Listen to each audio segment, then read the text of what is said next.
नमस्कार साथियों, स्वागत है आपका अपने YouTube चैनल स्टडी विद एवी में। साथियों, आप सभी लोग कैसे हैं? अच्छा, आशा करता हूँ आप सभी लोग अच्छे होंगे, स्वस्थ होंगे। साथियों, ठंडी तो बहुत हो रही है, लेकिन आप लोग अपना अध्ययन जारी रखिए क्योंकि आपका 8 फरवरी को एग्ज़ाम है। तो उसमें बिल्कुल भी आप मस्त केयरलेस होइएगा, एग्ज़ाम्स के प्रिपरेशंस करते रहिएगा, बुक से पढ़ाई करते रहिएगा और यहाँ से आप अपना प्रैक्टिस जारी रखिएगा। मैं आपके लिए अच्छे अच्छे वीडियो के प्रैक्टिस सेट बनाता रहूँगा। साथियों, आज हम जो सीटेट में 2022 का जूनियर लेवल का एग्ज़ाम हुआ था, जो आपका 6 फरवरी 2023 को एग्ज़ाम हुआ था, तो सोशल साइंस का साथियों हमने इसका पार्ट 1 सॉल्व किया था। जो इसके 1 से 30 तक क्वेश्चंस थे वो हम लोगों ने सॉल्व किए थे। तो आज इस पार्ट 2 में हम लोग जो साथियों 31 से 60 क्वेश्चंस हैं वो सॉल्व करेंगे। क्योंकि जो साथियों पूरा, अगर मैं उस दिन मैंने आपसे कहा था अगर पूरा वीडियो बनाता तो बहुत लंबा हो जाता है, इससे आप लोगों को क्या होता है, इतना लंबा आप वीडियो देख नहीं पाते हैं। तो इसलिए इसको मैंने 2 स्टेप में बनाया है साथियों। तो यहाँ से आज हम लोग 31 से लेकर 60 तक क्वेश्चंस को विद सॉल्व एक्सप्लेनेशन समझेंगे। तो शुरू करते हैं साथियों आज का अभ्यास। आज का फर्स्ट क्वेश्चन है यानी 31। हमारा संविधान यह सुनिश्चित करता है कि शासन व्यवस्था केवल कुछ विशेषाधिकार प्राप्त लोगों द्वारा सभी के लिए निर्णय लेने तक सीमित ना रहे। सरकार के विभिन्न स्तर होते हैं जो संविधान से ही अपनी शक्ति और अधिकार प्राप्त करते हैं। यह कथन भारतीय संविधान की किस विशेषता को स्पष्ट करता है? पहला ऑप्शन संघवाद, दूसरा शक्तियों का विभाजन, तीसरा धर्मनिरपेक्ष और चौथा संसदीय शासन। तो साथियों, हमारा संविधान यह सुनिश्चित करता है कि शासन व्यवस्था के केवल कुछ विशेषाधिकार प्राप्त लोगों द्वारा सभी के लिए निर्णय लेने तक सीमित ना रहे। ये तो है हमारा संविधान, यही कहता है। सरकार के विभिन्न स्तर होते हैं जो संविधान से ही अपनी शक्ति और अधिकार प्राप्त करते हैं। तो इसका जो सही जवाब होगा, यानी इसके क्या कहते हैं, फेडरलिज्म कहते हैं, यानी कि संघवाद कहते हैं। तो ऑप्शन फर्स्ट क्या हो जाएगा, राइट आंसर हो जाएगा। तो इसे याद रखिएगा साथियों। अगर इसके हम एक्सप्लेनेशंस की बात करें तो यानी कि जो हमारा संविधान है वो सुनिश्चित करता है कि केवल विशेष लोगों तक ही सीमित ना रहे, कि यानी जो सत्ता में लोग हैं उन्हीं के पास सारी चीज़ें रहें।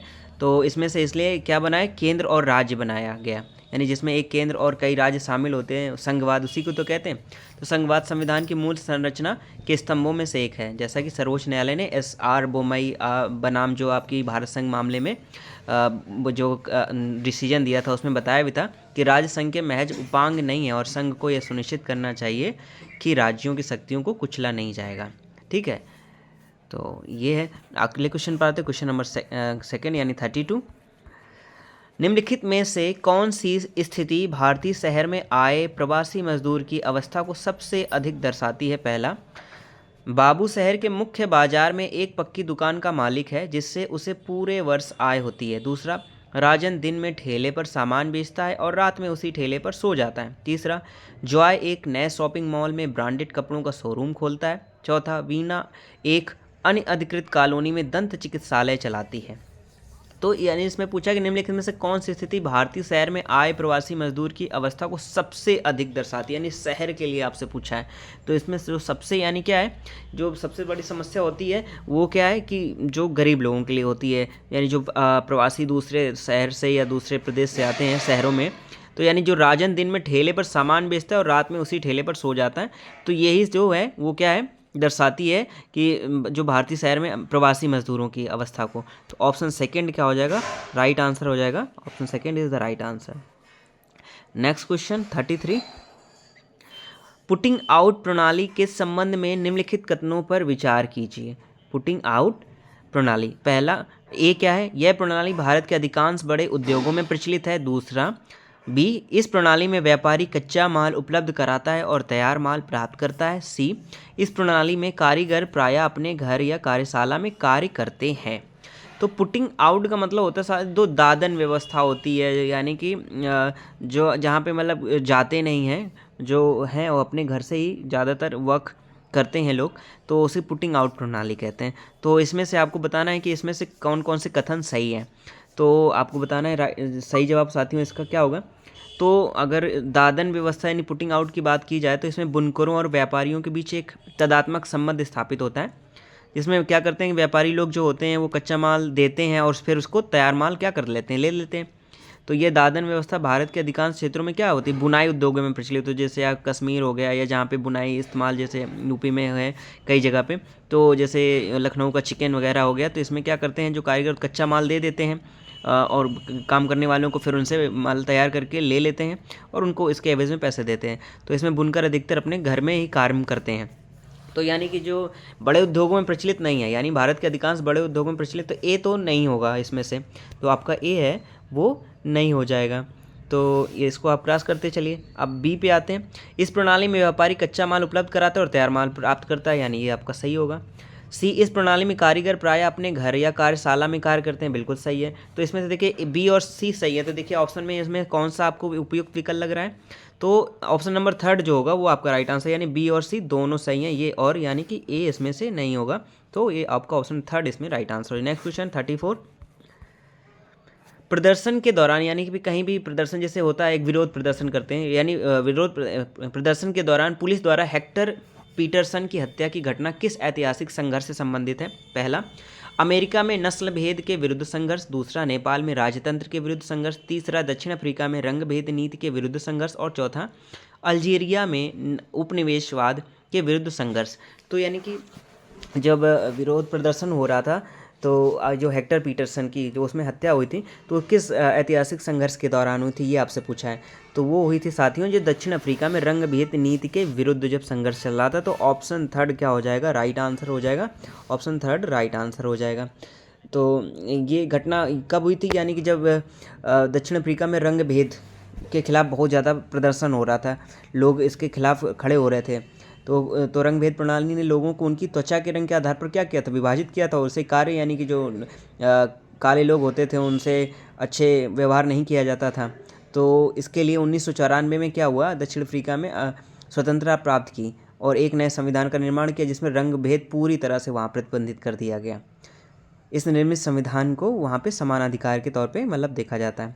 तो ये भी याद रखिएगा कि 1994 में दक्षिण अफ्रीका को स्वतंत्रता मिली इससे, रंग भेद के खिलाफ से, और पूरी तरह से डोमिनियन कंट्री बना। तो आपका ऑप्शन थर्ड यहाँ पे सही हो जाएगा। Next question 35। हिंदू उत्तराधिकार संशोधन अधिनियम 2005 लैंगिक समानता की दिशा में एक महत्वपूर्ण कदम है, क्योंकि पहला ऑप्शन, यह विवाह के बाद बेटियों को पिता का उपनाम रखने का अधिकार देता है, दूसरा, यह बेटियों को पिता की संपत्ति में समान अधिकार देता है, तीसरा, यह सबसे बड़ी संतान को उत्तराधिकारी घोषित करता है, चौथा, यह केवल अविवाहित बेटियों को संपत्ति का अधिकार देता है। तो यानी हिंदू उत्तराधिकार संशोधन अधिनियम जो 2005 है, तो उसमें लैंगिक समानता की दिशा में एक महत्वपूर्ण कदम है, क्योंकि क्यों ऐसा है? तो उसमें से क्या किया? यह बेटियों को पिता की संपत्ति में समान अधिकार देता है। तो यही है जो आपका हिंदू उत्तराधिकार संशोधन अधिनियम 2005 है। तो ऑप्शन सेकंड क्या हो जाएगा आपका जो है वो राइट आंसर हो जाएगा, option second is the right answer हो जाएगा। तो इसमें से ये भी याद रखिएगा कि 2005 में बेटियों को पिता की संपत्ति पर अधिकार दिलाता है, और ये भी याद रखिए कि सितंबर 2005 में 1956 के अधिनियम में संशोधन किया गया था। ये भी याद रखिएगा, जो 1956 का उत्तराधिकार अधिनियम था वो 2005 में संशोधन करने के बाद, वर्ष 2005 के बाद क्या हो गया कि महिलाओं को भी संपत्ति विभाजन में सहदायिक यानी सहभागिता मिली, कि उनको भी उसमें संपत्ति का अधिकार है। तो इसमें से धारा 6 में संशोधन किया गया, ताकि जो कॉर्पोरेंसी है, यानी कि पुत्री को भी जन्म से सहदायिक बनाया जा सकता है, यानी कि वो भी उत्तराधिकारी हो सकती है। यह लैंगिक समानता की ओर एक महत्वपूर्ण कदम है। तो ऑप्शन सेकंड क्या हो जाएगा? सही जवाब हो जाएगा। अगले प्रश्न पर आते हैं, प्रश्न नंबर 36। तो साथियों, आपको वीडियो कैसा लग रहा है जरूर बताइएगा कमेंट बॉक्स में। मेरी मेहनत कैसी लग रही है? मैं आप लोगों के लिए बहुत ही प्रयासरत हूँ कि आप सभी लोग सफल हों, अपने एग्जाम से 90+ स्कोर करें, उससे भी ज़्यादा अच्छा स्कोर करें। तो अगर आपको अच्छा लग रहा हो तो ज़रूर लाइक कर दें। अगर अभी तक आपने चैनल को सब्सक्राइब नहीं किया तो सब्सक्राइब करके बेल आइकन को प्रेस कर लें, जिससे आपको ऑल वीडियो के नोटिफिकेशंस टाइम पर मिलते रहें और आपका प्रिपरेशन जारी रहे और आप अपने एग्जाम में 100% सफलता पाएँ। और आपके जो साथी दोस्त हैं उन अगर वो भी प्रिपरेशन कर रहे हैं तो आप उनके साथ भी शेयर कर सकते हैं। तो 36 क्वेश्चन पर आते हैं साथियों। भारतीय गणतंत्र दिवस किस घटना की स्मृति में मनाया जाता है? पहला, भारत के पहले आम चुनाव, दूसरा, भारत की स्वतंत्रता, तीसरा, भारतीय संविधान के लागू होने, और चौथा, भारतीय संविधान के लेखन की पूर्णता। तो ये आपको तो सभी बहुत ही कॉमन सा आंसर है इसका, यानी भारतीय संविधान के लागू होने के लिए स्मृति में हम क्या मनाते हैं? भारतीय गणतंत्र दिवस मनाते हैं, जो आप 26 जनवरी को मनाते हैं। जो कब लागू हुआ था? हमारा 26 जनवरी 1950 को लागू हुआ था। अगले प्रश्न पर बढ़ते हैं, क्वेश्चन नंबर 37। रम्या एक बेकरी में सहायक के रूप में कार्य करती है। आर्थिक स्थिति कमजोर होने के कारण वह वकील नहीं कर सकती। भारतीय संविधान के किस अनुच्छेद के अंतर्गत राज्य उसे निःशुल्क कानूनी सहायता प्रदान करेगा। साथियों ऐसे ही सीटेट में घुमा के क्वेश्चंस पूछता है यूपीपीएससी, और अन्य एग्जाम्स में तो डायरेक्ट पूछ लेता है, लेकिन इसमें से देखिए पहले एक कंडीशंस देता है, कंडीशंस के हिसाब से पूछता है। चाहे तो ये भी पूछ सकता है कि भारतीय संविधान के किस अनुच्छेद के अंतर्गत राज्य निःशुल्क कानूनी सहायता प्रदान करता है, लेकिन वो एक कंडीशन दे रखा है कि वो वकील नहीं कर सकती, तो कौन सा अनुच्छेद के अंतर्गत आता है। तो पहला ऑप्शन अनुच्छेद 38, दूसरा अनुच्छेद 29 का, और तीसरा अनुच्छेद 40 और अनुच्छेद 21। तो आपको बताना है कि किसके अंतर्गत ये है। तो ये अनुच्छेद जो 39 का है वो एक हमें प्राविधान देता है हमारा संविधान कि अगर कोई भी व्यक्ति क्या है, गरीब है, वकील करने की स्थिति में नहीं है, तो उसके लिए वकील प्रोवाइड किया जाएगा। तो यानी कि ये भारत के संविधान भाग 4 में जो अनुच्छेद 36 से 51 में राज्य के नीति निर्देशक सिद्धांत हैं, डीपीएसपी जिसको कहते हैं, शामिल है। और ये जो डीपीएसपी है, यानी जो ये भी याद रखिएगा कहाँ से लिया गया राज्य के नीति निर्देशक था, तो ये तो साथियों आयरलैंड के संविधान से लिया गया है, ये भी याद रखिएगा क्योंकि ये भी क्वेश्चन पूछ लेते हैं। और ये कब हुआ, जब 42वां संविधान संशोधन हुआ 1976 कि, तो उसमें से 39 का एक जोड़ा गया, आर्टिकल जोड़ा गया जो राज्य में गरीबों को निःशुल्क कानूनी सहायता प्रदान करेगा, इसके लिए था। तो इस हिसाब से तो जो दिया गया प्रश्न है, तो इसमें रम्या को अपने ऊपर लगे अगर झूठे आरोपों को सही साबित करने हेतु तो 39A के तहत उसको राज्य द्वारा वकील मिला गया, यानी सरकारी वकील मिलेगा केस के लिए। तो याद रखिएगा, तो ऑप्शन सेकंड इसका सही जवाब हो जाएगा। अगले प्रश्न पर आते, प्रश्न नंबर 38। कथन है और कारण है साथियों, यानी कथन है और कारण अगर एक दूसरे से मैच कर रहे हैं तो आपको ऑप्शन पहला, और उसकी व्याख्या कर रहा है तो पहला, और दूसरा क्या है, दोनों अगर सही है लेकिन आर सही व्याख्या नहीं करता तो दूसरा, और तीसरा क्या है, ए सही लेकिन आर गलत, और चौथा ए गलत और आर सही। तो पढ़ते हैं कथन को। उच्च न्यायालयों द्वारा दिए गए निर्णय अधीनस्थ न्यायालयों पर बाध्यकारी होते हैं। कारण क्या है इसका, भारत में एकीकृत न्यायिक व्यवस्था है। तो आपको बताना है कि इसमें से कौन सा आपका सही है। तो बिल्कुल सही है दोनों, यानी कि उच्च न्यायालयों द्वारा दिए गए निर्णय अधीनस्थ न्यायालयों पर भी क्या होते हैं, बाध्यकारी होते हैं, यानी कि वो उनको भी मानना पड़ेगा जो उनके अधीन न्यायालय होते हैं। यानी कि जो आपका जैसे कि आप एक प्रदेश में अगर हाई कोर्ट है तो उसके नीचे जितने भी उस प्रदेश में जितने भी और जिला न्यायालय होंगे उनको सभी को वो निर्णय मानना होगा, बाध्य होंगे उसके लिए। तो ऑप्शन ये तो पहला एक कथन सही है। और भारत में एकीकृत न्यायिक व्यवस्था क्यों, क्योंकि इंटीग्रेटेड जो है हमारी जो जुडिशरी पॉलिसी है वो इंटीग्रेटेड है, यानी कि इस राज्य में दूसरा चलेगा, उस राज्य में दूसरा चलेगा, या इस अलग अलग कंडीशंस नहीं है। तो यानी दोनों सही होंगे। तो ऑप्शन फर्स्ट क्या हो जाएगा आपका राइट आंसर हो जाएगा। ए और आर दोनों सही हैं, तथा जो आर है वो ए की क्या करता है, सही व्याख्या करता है। ये आपका सही जवाब हो जाएगा। Next question, question number 39। तवा मत्स्य संघ के संबंध में निम्न कथनों पर विचार कीजिए। ए, इसका गठन तवा बांध के निर्माण के विरोध में हुआ था। बी, इसका गठन वनवासियों के मछली पकड़ने के अधिकारों की रक्षा हेतु हुआ था। सी, यह मछुआरों को ऋण भी उपलब्ध कराता है। सही विकल्प चुनना है आपको, केवल ए सही है, दूसरा केवल ए और बी सही है, तीसरा केवल बी और सी सही है, चौथा ए, बी और सी सभी सही हैं, ये आपको बताना है। तो इसमें से साथियों कौन सा सही आपको बताना है। तो जो अगर ये तवा मत्स्य संघ के संबंध में अगर कहा जाए तो इसका गठन जो तवा बांध के निर्माण के विरोध में हुआ था ये गलत है साथियों। बांध निर्माण के विरोध में उन्होंने नहीं किया था, उन्होंने ये कहा था कि बांध आप बनाइए कोई दिक्कत नहीं, लेकिन जो हम मछुआरे हैं, जो हम यहाँ पे आदिवासी हैं, तो हमें यहाँ पे आप हमें कहीं पे ऐसी जगह बसाइए जहाँ पे अपना जीवन निर्वाह कर सकें। हम ये तो उन्होंने ये नहीं कहा था कि आप बांध मत बनाइए, बांध बनाइए, लेकिन हमारे जीवन यापन की कुछ व्यवस्था कीजिए। अगर हम यहाँ से प्रतिस्थापित होते हैं, प्रवास हमें कहीं जाना पड़ता है, तो उसके लिए हमें व्यवस्था दीजिए। तो इसके लिए ये तो नहीं होगा। इसका गठन वनवासियों के मछली पकड़ने के अधिकारों की रक्षा हेतु हुआ था। हाँ बिल्कुल इसका ये हुआ था, तो ये आपका बी सही होगा। और ये मछुआरों को ऋण भी उपलब्ध कराता है। हाँ बिल्कुल ये भी सही है, जो तवा मत्स्य संघ है ये मछुआरों को ऋण भी उपलब्ध कराता है। तो बी और सी सही हो जाए तो ऑप्शन सी तीसरा जो है साथियों वो आपका सही हो जाएगा। ऑप्शन थर्ड क्या हो जाएगा, यानी बी और सी। नेक्स्ट क्वेश्चन 40 आपका। जनजाति भाषाओं के संबंध में निम्न कथनों पर विचार कीजिए। पहला, ए, संथाली भाषा में पत्रिकाओं और इंटरनेट सहित पर्याप्त प्रकाशन उपलब्ध है। बी, जनजातीय भाषाएं संस्कृत से भिन्न हैं और संभवतः उतनी ही प्राचीन हैं। तो आपको बताना है कि इसमें से कौन, ए और बी अगर सही हैं तो आपको बताना है, नहीं सही हैं तो भी आपको बताना है कि इसमें से कौन सा सही होगा, ये आपको बताना है। ठीक है साथियों। तो जो यानी कि जो संथाली भाषा है भाषा में पत्रिकाओं और इंटरनेट सहित पर्याप्त प्रकाशन उपलब्ध है? हाँ बिल्कुल उपलब्ध है, तो ये आपका बिल्कुल सही हो जाएगा। फिर क्या करें, जनजातीय भाषाएं संस्कृत से भिन्न हैं और संभवतः उतनी ही प्राचीन। हाँ बिल्कुल भिन्न तो है, उनकी लैंग्वेज अलग है, हाँ, और प्राचीन भी हैं, तो ये भी आपका हो जाएगा। तो ए और बी दोनों सही होंगे। तो ए और बी दोनों साथियों किस में है? ऑप्शन थर्ड में, यानी कि थर्ड ऑप्शन क्या हो जाएगा? राइट आंसर हो जाएगा। अगर और थोड़ा सा इसके बारे में हम लोग जानें तो जब हमारा 2003 में क्या हुआ था कि 92 संविधान संशोधन हुआ था, तो उसके तहत संथाली को भारतीय संविधान की 8वीं अनुसूची में जोड़ा गया था। तो इसको याद रखिएगा साथी, अनुसूची में बोडो, डोगरी, मैथिली भाषाओं के साथ भारत की आधिकारिक भाषा के रूप में सूचीबद्ध किया गया। तो अगर ये भी पूछ ली जाए कि जो हमारी जो संविधान संशोधन हुआ था, कौन सा संविधान संशोधन था? 92 संविधान संशोधन के अंतर्गत संथाली को जो हमारी 8वीं अनुसूची के अंतर्गत जो हमारी भारतीय भाषाएं हैं उनमें इनको इंक्लूड किया गया था। और कब हुआ था संविधान संशोधन? तो 2003 में हुआ था साथियों, तो इसे भी याद रखिएगा। और 8वीं अनुसूची में इसे शामिल करने का अर्थ था कि भारत सरकार संथाली भाषा के विकास को क्या करे, यानी प्रतिबद्ध है, यानी उसे भी।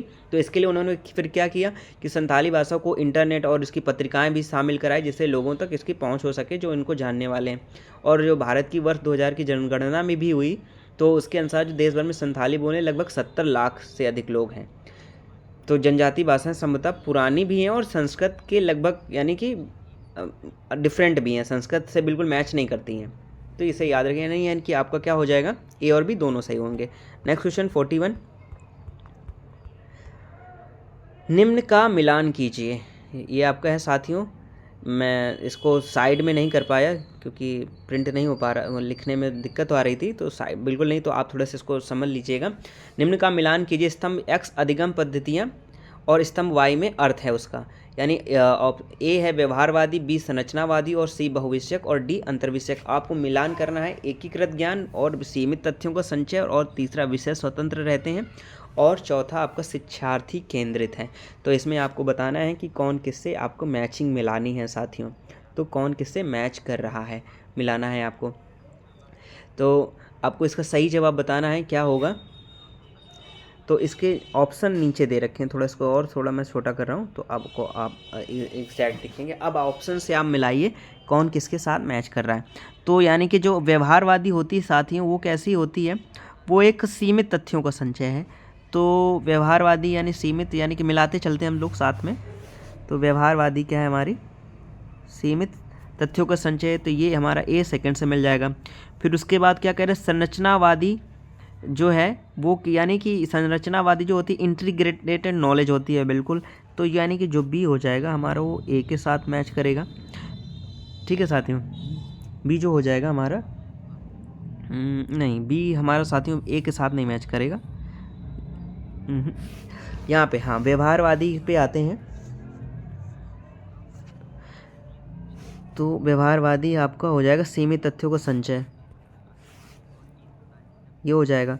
और उसके बाद जो है संरचनावादी होगी, वो होगी साथियों, हाँ, वो शिक्षार्थी केंद्रित होगी। तो संरचनावादी हो जाएगी हमारी शिक्षार्थी केंद्रित हो जाएगी। और इसके बाद जो बहुविषयक हो जाएगा, वो बहुविषयक हो जाएगा। इसमें क्या होते हैं? यानी विषय स्वतंत्र रहते हैं। हाँ बिल्कुल, बहुविषयक में विषय स्वतंत्र रहते हैं। और उसके बाद जो अंतर्विषयक है, अब एक ही बचा हमारा, तो अंतर्विषयक कैसा हो जाएगा? एकीकृत हो जाएगा। तो ये हो जाएगा। तो इसमें देखिए कौन सा मैच कर रहा है? तो आपका ऑप्शन जो सेकंड है वो मैच कर रहा है साथियों। तो ऑप्शन सेकंड क्या है? मैच कर रहा है। तो option second is the right answer हो जाएगा। नेक्स्ट क्वेश्चन पर बढ़ते हैं, क्वेश्चन नंबर 42। इतिहास में स्थल यानी साइट से क्या अभिप्राय है? ऑप्शन पहला, जहां औजार बनाए गए। ऑप्शन दूसरा, जहां औजार, बर्तन, भवन आदि के अवशेष मिले। तीसरा, जहां शिकारी संग्रह करता रहते थे। और चौथा, जहां प्राचीन इंजीनियरिंग के अवशेष मिले। तो इतिहास में स्थल यानी साइट से क्या अभिप्राय है आपको बताना है। तो यानी कि जहां औजार, बर्तन, भवन आदि के सभी क्या अवशेष मिले, उसे हम क्या कहते हैं? स्थल कहते हैं। जैसे पुरातत्व स्थल यही तो बोलते हैं, जैसे मोहनजोदड़ो, हड़प्पा, ये सब। तो जहाँ औजार, बर्तन, भवन आदि के अवशेष मिले तो उसे क्या कहते हैं हम लोग? स्थल यानी साइट कहते हैं। तो ऑप्शन सेकंड क्या हो जाएगा? इसका सही जवाब हो जाएगा। नेक्स्ट क्वेश्चन पर आते हैं, क्वेश्चन नंबर 43। क्वेश्चन क्या कह रहा है आपसे, अल्पसंख्यक समुदाय के जीवन अनुभवों पर चर्चा है तो सबसे उपयुक्त शिक्षण रणनीति है। पहला, संवैधानिक प्रावधानों के चार्ट। दूसरा, रोजगार से संबंधित आंकड़े। तीसरा, अल्पसंख्यक पात्र वाली फीचर फिल्म। और चौथा, अल्पसंख्यक बहुल क्षेत्र की दैनिक गतिविधियों की प्रस्तुति। तो आपको बताना है इसका साथियों। तो अल्पसंख्यक के बारे में कहा जा रहा है समुदाय के जीवन अनुभवों पर चर्चा है तो सबसे उपयुक्त शिक्षण विधि आपको बताना है। तो सबसे उपयुक्त शिक्षण क्या होगी, यानी जो अल्पसंख्यक बहुल क्षेत्र की दैनिक गतिविधियों की वही प्रस्तुति अगर दिखाई जाए तो यही इसका सही जवाब हो जाएगा। तो यानी ऑप्शन चौथा क्या हो जाएगा, यही आपका सही जवाब हो जाएगा। यानी कि अगर आपको अल्पसंख्यक प्रभुत्व वाले क्षेत्र में लोगों की दैनिक गतिविधियों पर एक प्रस्तुतिकरण एक अति उपयुक्त शिक्षण रणनीति होगी, जिस पर एक शिक्षिका अपने विद्यार्थियों के साथ क्या अल्पसंख्यक समुदाय के जीवन अनुभवों के बारे में क्या चर्चा करना चाहती है। तो उसको आप भारतीय संविधान में भी अल्पसंख्यक वर्गों में चर्चा की गई। जैसे कि अल्पसंख्यक वर्ग अगर पूछ ले कि किसके अंतर्गत आते हैं तो अनुच्छेद 29 और अनुच्छेद 30 के अंतर्गत आते हैं। तो ये आप याद रखिएगा। 30 में क्या किया, उनके शिक्षा संस्थानों की स्थापना, प्रशासन करने, इनके बारे में है। और अनुच्छेद 29 में क्या है, उनके हितों का संरक्षण और सुरक्षा संबंधी अधिकार हैं। तो ये भी याद रखिएगा कि अल्पसंख्यक अगर उनके सुरक्षा और अधिकारों की बात करें तो अनुच्छेद 29, और उनके शिक्षा और उनके प्रशासन के बारे में बात करें तो अनुच्छेद 30 याद रखिएगा। नेक्स्ट क्वेश्चन 44, प्राथमिक स्तर पर जाति आधारित भेदभाव सिखाने हेतु सबसे उपयुक्त संसाधन है। आपको बताना है सबसे उपयुक्त संसाधन क्या होगा। तो पहला, अशोक स्तंभ अभिलेख। दूसरा, आरक्षण नीति पर पाठ। तीसरा, मानवाधिकारों की सार्वभौमिक घोषणा। और चौथा, डॉक्टर अंबेडकर के बचपन के अनुभव। तो अगर आपको प्राथमिक स्तर पर जाति आधारित भेदभाव सिखाने हैं तो सबसे उपयुक्त संसाधन है, तो आप सबसे पहले किसका, यानी डॉक्टर BR अम्बेडकर जी के बारे में, उनके बचपन के अनुभवों के बारे में उनको अगर परिचर्चा करेंगे तो वो बहुत अच्छे से बच्चे सीख पाएंगे। क्योंकि जो डॉक्टर BR अम्बेडकर के बचपन के अनुभवों के वृत्तांत का प्रारंभिक शिक्षा के विद्यार्थियों को जाति आधारित भेदभाव को मुद्दे से क्या करने के परिचित कराने के लिए एक महत्वपूर्ण तथ्य हो सकता है। तो अम्बेडकर ने जातिगत भेदभाव को दूर करने के लिए उन्होंने क्या किया था, यानी 1936 में एक क्या बनाया था, एनिहिलेंस ऑफ कास्ट, यानी जाति प्रथा का विनाश नामक एक पुस्तक लिखी थी। ये भी याद रखिए कि ये पुस्तक किसकी है और कब लिखी थी, तो 1936 में लिखी थी। क्या नाम था, एनिहिलेशन ऑफ कास्ट, जिसको हिंदी में कहते हैं जाति प्रथा का विनाश। नेक्स्ट क्वेश्चन पर आते हैं 45, मौर्य साम्राज्य का उदय पढ़ाने के लिए उपयुक्त शिक्षण सहायक सामग्री है। पहला, तुलनात्मक समय रेखा। दूसरा, रेखा आलेख। तीसरा, प्रगतिशील समय रेखा। और चौथा, स्तंभ आलेख। तो साथियों क्या हो जाएगा आपको बताना है। तो मौर्य साम्राज्य का उदय पढ़ाना है अगर आपको, तो उसके लिए आप सबसे अच्छी उपयुक्त शिक्षण सामग्री क्या होगी ये आपको बताना है। तो सबसे उपयुक्त शिक्षण सामग्री क्या होगी, तो अगर मतलब कोई भी अगर टीचर्स पढ़ाना चाहे तो सबसे पहले मौर्य राजवंश का उदय विषय को अगर पढ़ाना है तो विद्यार्थियों, तो इसके लिए उससे सबसे पहले क्या है, प्रगतिशील समय रेखा शिक्षण सामग्री सहायक सामग्री का प्रयोग करना चाहिए। क्योंकि प्रगतिशील समय रेखा भारतीय इतिहास की समय रेखा है, जिसमें भारत और इसके पूर्ववर्ती राज्यों में जो भी महत्वपूर्ण क्या हुए कानूनी और क्षेत्रीय परिवर्तन हुए, तो उसके बारे में राजनीतिक घटनाएं शामिल हुई कि किस तरह से ये मौर्य कालीन साम्राज्य का उदय हुआ। तो उसके लिए हमें एक समय रेखा यानी कि टाइमलाइन का प्रयोग करना चाहिए कि कौन सी सदी में ये इसकी स्थापना हुई, कैसे हुई, इस तरह से पढ़ाना चाहिए। तो ये हम उसको दिखा सकते हैं इस तरह से। नेक्स्ट क्वेश्चन 46, विविधता विषय पर वृत्त चित्र तब सार्थक होते हैं जब उनका प्रयोग पहला, अपरिचित भौगोलिक जीवन के अनुभव हेतु। दूसरा, केवल मनोरंजन हेतु। तीसरा, जीवन शैली को अजीब दिखाने हेतु। और चौथा, व्याख्यान की एक रसता तोड़ने हेतु। तो विविधता विषय पर वृत्त चित्र तब सार्थक होते हैं जब उनका प्रयोग क्या करते हैं साथियों, अपरिचित भौगोलिक जीवन के अनुभव हेतु करते हैं। तो पहला ऑप्शन क्या हो जाएगा आपका सही हो जाएगा। नेक्स्ट क्वेश्चन पर आते हैं, क्वेश्चन नंबर 47, ग्राम पंचायत कार्यालय भ्रमण के शैक्षिक लाभ हैं, ये आपको बताना क्या क्या लाभ हैं।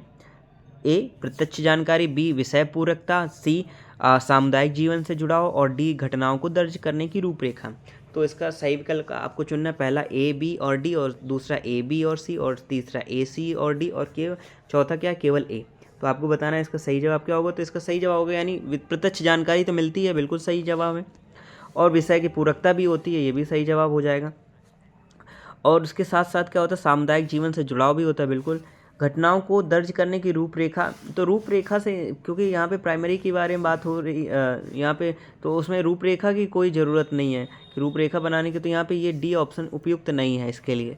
तो ऑप्शन क्या है, ए बी और सी सही है, तो किसमें सही, ऑप्शन सेकंड है, ये ए बी सी सही होगा, तो ऑप्शन सेकंड इसका राइट आंसर हो जाए। नेक्स्ट क्वेश्चन 48, लैंगिक संवेदनशीलता सिखाने के लिए सर्वोत्तम विधि क्या है?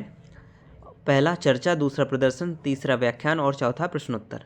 तो अगर लैंगिक संवेदनशीलता सिखाना है तो उसके लिए सर्वोत्तम विधि क्या हो सकती है? तो सबसे सर्वोत्तम विधि क्या है? चर्चा करना है, बच्चों को बताना, उस पर डिस्कस करना, किस तरह से जो संवेदनशीलता है, लैंगिक भेदभाव, उसको मिटाने के लिए उनको बताना, तो उसके लिए उन पर क्या करना पड़ेगा? चर्चा करनी पड़ेगी, क्योंकि शिक्षा में जेंडर संवेदीकरण का अर्थ होगा कि रूढ़िगत जो भी विचार हैं कि बच्चियाँ ऐसा नहीं कर सकती हैं, बालिकाएं ऐसे नहीं कर सकती हैं, तो इनको सभी मिथ्याओं को उनको एग्जाम्पल्स देना कि देखो आजकल बच्चियाँ लड़कियाँ इस तरह से आगे बढ़ रही हैं, तो इस तरह से चर्चा करना, उनको मोटिवेट करना। नेक्स्ट क्वेश्चन 49, आलोचनात्मक चिंतन को बढ़ावा देने वाली रणनीति है? पहला सभी सूचनाएं स्वीकार करना, दूसरा शिक्षक की राय मानना, तीसरा पक्षपात पहचानना, चार एक दृष्टिकोण अपनाना। तो आलोचनात्मक चिंतन को बढ़ावा देने वाली रणनीति है, तो कौन सी रणनीति है साथियों? तो ये है पक्षपात पहचानना। यही तो है कि ऐसा तो नहीं कि बहुत पक्षपाती हैं तो इस वजह से बहुत ज़्यादा आलोचना कर रहे हैं, तो इसको भी पहचानना। तो ऑप्शन थर्ड क्या हो जाएगा? राइट आंसर हो जाएगा, ऑप्शन थर्ड राइट आंसर हो जाएगा। नेक्स्ट क्वेश्चन 50, तर्क प्रतितर्क एवं तथ्य प्रस्तुत करने की क्षमता विकसित करने वाली विधि है? पहला वाद विवाद, दूसरा चर्चा, तीसरा क्षेत्रकार और चौथा परियोजना कार्य। तो आपको बताना है जो तर्क प्रतितर्क एवं तथ्य प्रस्तुत करने की क्षमता विकसित करने वाली विधि क्या है? यानी वाद विवाद, यानी आपका जो डिबेट होती है उसी से क्या आती है? तर्क और वितर्क करने की जो क्षमता होती है वो विकसित होती है। तो पहला ऑप्शन क्या हो जाएगा? राइट आंसर हो जाएगा। नेक्स्ट क्वेश्चन 51, चट्टानों की विशेषताएं सिखाने हेतु सर्वोत्तम गतिविधि है? पहला पृथ्वी परतों का मॉडल, दूसरा पाठ्यपुस्तक अध्ययन, तीसरा नमूने एकत्र कराना और चौथा विभिन्न चट्टानों की तुलना। तो चट्टानों की विशेषताएं सिखाने हेतु सर्वोत्तम गतिविधि क्या है साथियों? तो सर्वोत्तम गतिविधि है विभिन्न चट्टानों की क्या करना? तुलना करना, क्योंकि चट्टानों के बारे में पढ़ाना है तो चट्टानों की तुलना करना सिखाएं, यानी कि ये कौन सी आग्नेय चट्टानें कौन सी होती हैं, अवसादी कौन सी होती है, रूपांतरित कौन होती हैं, तो उनकी तुलना करके ऐसे तो पढ़ाना। तो ऑप्शन 4 क्या हो जाएगा? राइट आंसर हो जाएगा। नेक्स्ट क्वेश्चन 52, राजस्थान में तटीय स्थल रूप पढ़ाने में मुख्य समस्या है? पहला संदर्भ निर्माण, दूसरा संसाधन उपलब्धता, तीसरा मूल्यांकन और चौथा समय प्रबंधन। तो राजस्थान में तटीय स्थल रूप पढ़ाने में मुख्य समस्या है, तो क्या समस्या सबसे मुख्य आती है साथियों? ये आपको बताना है। तो यानी कि उसमें सबसे पहले आपको उसका जो संदर्भ निर्माण है उसी में क्या आएगी? सबसे ज़्यादा समस्या आएगी। तो पहला ऑप्शन क्या हो जाएगा? राइट आंसर हो जाएगा, option first is the right answer. और ऐसा क्यों होगा? क्योंकि जो हमारे संदर्भ बनाने में शैक्षिक समस्या का जो सबसे बड़ा सामना करना पड़ता है, तो उसमें सबसे क्या आती है कि पहला रहता है कि जैसे शिक्षा प्रणाली क्या होती है? समावेशी नहीं है। दूसरा, अगर पाठ्यक्रमों में व्यवहारिकता होती है उसकी कमी रहती है। तीसरा, अगर मान ले तो स्कूल स्तर के आंकड़ों की अविश्वसनीयता। चौथा में शासन गुणवत्ता की कमी। पांचवा, शिक्षक प्रबंधन, शिक्षक अगर कि कैसी शिक्षा है वो और प्रशिक्षण उसका कैसा है, स्कूल प्रशासन और प्रबंधन के स्तर में कमी। तो अगर तटीय स्थल रूप अगर उसको पढ़ाते हुए राजस्थान के, तो यही समस्याएं आती हैं। तो आपका ऑप्शन क्या हो जाएगा? पहला जो है वो सही आंसर हो जाएगा, first is the right answer. Next question 53, सामाजिक विज्ञान पाठ्यक्रम की बाधाएं हैं? ए पारंपरिक शिक्षण, बी अंक दबाव, सी वैज्ञानिक कौशल का अभाव। तो सही विकल्प आपको चुनना है कि इसमें कौन सा सही है? ए और बी सही है, बी ए और सी सही है, और तीसरा बी और सी, और चौथा ए बी और सी। तो आपको बताना है कि सामाजिक पाठ्यक्रम की बाधाएं क्या क्या हैं। तो यानी कि क्या है? पारंपरिक शिक्षण, तो ये तो बिल्कुल सही है, ये भी हो जाएगा आपका। और अंक दबाव यानी कि आपका अगर मार्क्स लाने का प्रेशर, तो ये भी सही हो जाएगा। लेकिन वैज्ञानिक कौशल का अभाव, ये इसमें क्या है? पाठ्यक्रम की बाधाओं में नहीं आता। तो जो बाधाओं में आता है ये यही है आपका ए और बी। तो ए और बी आपका किस में? ऑप्शन फर्स्ट में है। तो ऑप्शन फर्स्ट आपका क्या हो जाएगा? राइट आंसर हो जाएगा, option first is the right answer. Next question 54, राष्ट्रीय आंदोलन की चर्चा हेतु उपयुक्त स्रोत है? आपको बताना है कि उपयुक्त स्रोत क्या होगा इसमें से। तो पहला सेलुलर जेल अभिलेख, दूसरा गुफा चित्र, तीसरा कबीर के दोहे और चौथा अशोक स्तंभ। तो जाहिर सी बात है गुफा चित्र और कबीर के दोहे को तो राष्ट्रीय आंदोलन से इतना कोई नहीं लेना देना। अशोक स्तंभ हो सकता है, लेकिन जो सबसे ज़्यादा वो सेलुलर जेल अभिलेख है। तो ऑप्शन फर्स्ट क्या हो जाएगा, उपयुक्त की बात की जा रही तो सबसे उपयुक्त क्या होगा, ऑप्शन फर्स्ट जो उसका राइट आंसर हो जाएगा। जो जैसे सेलुलर जेल कैसी, यानी कि प्राथमिक अगर विद्यालय है तो उस बच्चों को कैसे समझा सकते हैं कि भारत के राष्ट्रीय आंदोलन की चर्चा करें, सेलुलर जेल के बारे में बताएं, आधिकारिक उसके दस्तावेज और पत्र को उल्लेखित किया जा सकता है। ठीक है, जबकि यहाँ पे जो शैल, चित्रकला, कबीर के दोहे, अशोक स्तंभ प्राचीन दस्तावेज संबंधित हैं, लेकिन इनका राष्ट्रीय आंदोलन से कोई भूमिका नहीं है। तो सेलुलर जेल जैसे अंडमान निकोबार द्वीप समूह में स्थित है, राष्ट्रीय आंदोलन के दौरान कई क्रांतिकारियों को जेल में रखा भी गया, ये भी उनको बताना है बच्चों को। और इस जेल का इस्तेमाल भारत की औपनिवेशिक सरकार द्वारा अपराधियों को क्या, यानी काला पानी की सजा ही तो दी जाती थी वहाँ पे। तो यानी उनको बताना कि काला पानी के नाम से फेमस थी ये जेल। ऐसे इस तरह से एग्जाम्पल देके बच्चों को समझा सकते हैं। Next question 55। परियोजना विधि का मुख्य उद्देश्य है, पहला सैद्धांतिक ज्ञान, दूसरा समय बचत, तीसरा शिक्षक भार कम करना और चौथा वास्तविक सामाजिक समस्याओं की जांच। तो परियोजना विधि का मुख्य उद्देश्य है, तो क्या उद्देश्य है साथियों, तो परियोजना यानी कि वास्तविक सामाजिक समस्याओं की जांच, यही इसका मुख्य उद्देश्य है। तो ऑप्शन 4 क्या हो जाएगा, राइट आंसर हो जाएगा परियोजना विधि। परियोजना विधि जिसको हम लोग क्या कहते हैं, मेन ऑब्जेक्टिव कहते हैं। ठीक है, तो मेथड इन सोशल साइंस में। अगले प्रश्न पर आते हैं, प्रश्न नंबर 56। भारतीय संविधान की प्रमुख विशेषताएं। यह प्रश्न किस प्रक्रिया से संबंधित है, पहला स्मरण, दूसरा मूल्यांकन, तीसरा विश्लेषण, चौथा सृजन। तो आपको बताना है कि अगर भारतीय संविधान की प्रमुख विशेषताएं हैं, यह प्रश्न किस प्रक्रिया से संबंधित है। तो यानी कि अगर कहा जाए कि इसको दूसरे तरीके से भी पूछ सकते हैं कि निम्नलिखित में से कौन सी ज्ञानात्मक प्रक्रिया का आकलन होता है जब भारतीय संविधान की मुख्य विशेषताएं क्या हैं। तो इसमें मुख्य विशेषताएं यानी क्या है, उसका रिकॉल मतलब स्मरण। तो ऑप्शन फर्स्ट क्या हो जाएगा, राइट आंसर हो जाएगा रिकॉल, यानी कि स्मरण में ज्ञानात्मक प्रक्रिया का आकलन होता है। यह भारतीय संविधान की मुख्य विशेषताएं हैं। स्मरण या अगर याद करना मनोविज्ञान में अतीत से जानकारी, घटनाओं को पुनः प्राप्त करने का कार्य, जबकि सूचना को पुनः प्राप्त करने में मदद करने के लिए एक विशिष्ट संकेत की कमी होती है। लेकिन स्मरण करने की महत्वपूर्ण विधियाँ जैसे क्या होती हैं, स्मरण की क्या, खंड विधि, प्रगतिशील विधि, क्रिया विधि, पूर्ण विधि, मिश्रित विधि, ये सब क्या स्मरण करने की विधियाँ हैं। ये भी कभी कभी पूछ लेता है कि ये स्मरण करने की विधि इनमें से कौन कौन सी है, तो इस तरह से याद रखिएगा। तो खंड विधि, प्रगतिशील विधि, क्रिया विधि, पूर्ण विधि और मिश्रित विधि। अगले प्रश्न पर आते हैं, प्रश्न नंबर 57। निम्नलिखित में से कौन सी समूह मूल्यांकन विधि नहीं है। इस तरह से आपसे पूछ लेता है कि कौन सी समूह मूल्यांकन या आकलन विधि नहीं है। तो पहला वाद विवाद, दूसरा सेमिनार, तीसरा सत्रांत परीक्षा, चौथा कक्षा चर्चा। तो निम्न में से कौन सी समूह मूल्यांकन विधि नहीं है, ये आपको बताना है। तो कौन सी नहीं है साथियों, तो सत्रांत परीक्षा जो होती है वो नहीं है। और ऑप्शन थर्ड क्या हो जाएगा, राइट आंसर हो जाएगा सत्रांत मतलब जो आपकी टर्म एग्जामिनेशन होते हैं उनके बारे में बात की जा रही है। तो क्योंकि सत्रांत परीक्षा कार्यनीति समूह आकलन का हिस्सा नहीं होती, यहाँ पे समूह आकलन के बारे में बात की जा रही है। और जबकि वाद विवाद इसमें समूह की ज़रूरत होती है, सेमिनार प्रस्तुति इसमें भी समूह की ज़रूरत होती है, और कक्षा में अगर चर्चा करना है तो उसमें भी समूह की आवश्यकता होती है। तो इसलिए समूह के बारे में बात है, तो सत्रांत परीक्षा या इसमें समूह की आवश्यकता नहीं होती। तो ऑप्शन थर्ड इसका राइट आंसर हो जाएगा। नेक्स्ट क्वेश्चन 58, यानी कि जो इसमें से पूछा है आपको CCE के बारे में कौन सा कथन सही नहीं है। ठीक है, यानी CCE का अगर फुल फॉर्म पूछे तो आप बता देना है कि कॉम्प्रिहेंसिव जो इवोल्यूशन होता है, यानी continuous and comprehensive evolution CCE का फुल फॉर्म होता है, यानी कि हिंदी में इसको कहें सतत और व्यापक मूल्यांकन। तो इसके बारे में कौन सा कथन सही नहीं है, तो पहला केवल संज्ञानात्मक पक्ष, दूसरा शिक्षण से जुड़ा, तीसरा सर्वांगीण मूल्यांकन, चौथा समय पर प्रतिपुष्ट। तो इसका सबसे कथन जो है वो कौन सा नहीं होगा, तो यानी कि केवल संज्ञानात्मक पक्ष सही नहीं है। शिक्षण से तो जुड़ा ही है, सर्वांगीण मूल्यांकन करता है क्योंकि उस बच्चे की सारी चीज़ें, क्योंकि उसका नाम ही है सतत व्यापक मूल्यांकन, और समय पर प्रतिपुष्टि मिल जाती है तो क्योंकि तुरंत इसको मिल जाता है, बच्चे का तुरंत उसको प्रतिपुष्टि दे दी जाती है। तो केवल पहला नहीं होगा आपका साथियों, बाकी पहला नहीं होगा, बाकी आपके यानी सेकंड, थर्ड, फोर्थ ये होंगे। तो इसका जो पहला ऑप्शन हो जाएगा वही इसका राइट आंसर हो जाएगा, ये कथन सही नहीं है। अगले प्रश्न पर आते हैं, प्रश्न नंबर 59। लोकतंत्र विषय से पहले प्रश्न पूछना किस प्रकार का मूल्यांकन है, पहला पूर्व अवधारणा, दूसरा योगात्मक, तीसरा निदानात्मक, चौथा रचनात्मक। तो लोकतंत्र विषय से पहले प्रश्न पूछना किस प्रकार का मूल्यांकन है, ये आपको बताना है।